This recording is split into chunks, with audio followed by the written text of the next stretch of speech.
வணக்கம் ஃப்ரெண்ட்ஸ், இந்த வீடியோவில் நான் உங்களுக்கு சொல்ல போகிற செட்டிங்ஸை வச்சு நீங்கள் உங்களுடைய எவ்வளோ காஸ்ட்லியான ஃபோனாக இருந்தாலுமே 1100 மாதிரி ஒன்லி கால்ஸ் அண்ட் எஸ்எம்எஸ்க்கு மட்டும் பயன்படுத்திக்க முடியும்.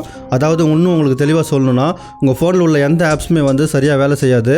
அது டேட்டா கூட எந்த கம்யூனிகேஷனும் இருக்காது. உங்களுடைய ஃபோனுக்கும் உங்களுடைய ஆப்புக்கும் எந்த கம்யூனிகேஷனும் இருக்காது. அது மட்டும் இல்லாமல் உங்களுடைய ஃபோனில் உள்ள எந்த சென்சாரும் வேலை செய்யாது. அது கூடவே உங்களுடைய கேமராவை நீங்கள் ஓப்பன் பண்ணிங்கன்னா கேமரா ஓப்பன் ஆகாது. ஆனால் நீங்கள் க்ளீனாக ஃபோன் பேசிக்கலாம், அதுக்கப்புறம் மெசேஜ் பேசிக்கலாம். இது ஃப்ளைட் மோடு ஆன் பண்ணி செய்ய வேண்டியதில்லை. ஃப்ளைட் மோட் நீங்கள் ஆன் பண்ணிங்கன்னா உங்களுக்கு ஃபோன் கால்ஸ் வராது, மெசேஜ் வராது. அது மட்டும் இல்லாமல் இன்னும் சில ஆப்ஷன்ஸ் எல்லாம் உங்களுக்கு மறைந்து விடும். உதாரணத்துக்கு உங்களுக்கு சொல்லணும்னா உங்களுடைய ஃபோனை நீங்கள் ரொட்டேட் பண்ண முடியாது. ஆனால் கேமராவெல்லாம் ஈஸியாக யூஸ் பண்ணிக்க முடியும். உங்கள் ஃபோனில் உள்ள கேலரிஸ் எல்லாம் வேணா கூட நீங்கள் ஈஸியாக பார்த்துக்க முடியும். ஆனால் இந்த வீடியோவில் நான் உங்களுக்கு சொல்ல போகிற இந்த செட்டிங்ஸை வச்சு பார்த்தீங்கன்னா உங்கள் ஃபோனில் உள்ள எல்லா ஆப்ஸையும் செயலிழக்க செய்ய முடியும். அதாவது சரியாக வேலை செய்யாத மாதிரி செய்ய முடியும். அதனால் வீடியோ மிஸ் பண்ணாமல் கடைசி வரைக்கும் பார்த்தீங்கன்னா அது என்ன செட்டிங்ஸு, அதை நம்ம எப்படி எனேபிள் பண்ணுறது, எந்த நேரத்தில் அதை நம்ம யூஸ் பண்ணுறது போன்ற எல்லா விஷயங்களையும் உங்களுக்கு ஸ்டெப் பை ஸ்டெப்பாக சொல்லி விடுகின்றேன். சரி, வாங்க வீடியோக்குள்ளே போயிட்டு அந்த செட்டிங் என்னன்னு சொல்லிட்டு பார்த்து விடலாம்.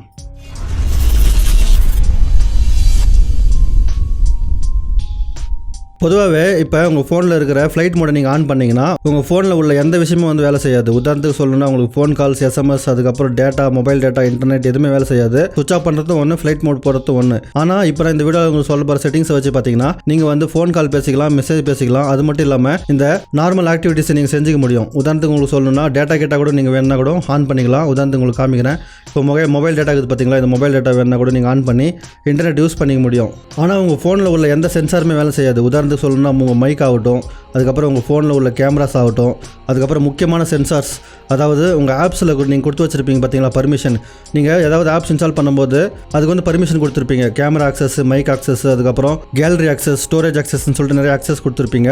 அந்த ஆக்சஸ் எல்லாமே இந்த செட்டிங்ஸ் நீங்கள் ஆன் பண்ணிங்கன்னா வேலை செய்யாது. நீங்கள் தைரியமாக நீங்கள் எங்கேயாவது வாஷ்ரூம் போகிறீங்க, இல்லாட்டா டாய்லெட் போகிறீங்க, இல்லாட்டா எங்கேயோ யாருக்கிட்டையோ பர்சனலாக பேச போகிறீங்க போன்ற நேரத்தில் உங்களுடைய ஃபோன் உங்களை கண்காணிக்கிறதா இல்லையா என்பதை உங்களுக்கு ஒரு சந்தேகம் இருக்கும். அந்த சந்தேகத்தை போக்கிக் கொள்வதற்காக நீங்கள் ஃபோனை சுவிட்ச் ஆஃப் பண்ண தேவையில்லை. இந்த செட்டிங் மட்டும் ஆன் பண்ணால் போதும். அதுக்கு என்ன பண்ணுறீங்கன்னா உங்களுடைய ஃபோனில் உள்ள செட்டிங்ஸுக்கு போய்ங்க. செட்டிங்ஸில் போயிட்டு செட்டிங்ஸில் என்ன பண்ணுறீங்கன்னா இந்த இடத்துல டெவலப்பர் ஆப்ஷன் சொல்லிட்டு இருக்கும். டெவலப்பர் ஆப்ஷன் எப்படி எனேபிள் பண்ணுறதுன்னு சொல்லிட்டு உங்களுக்கு நிறைய வீடியோ சொல்லியிருக்கிறேன்.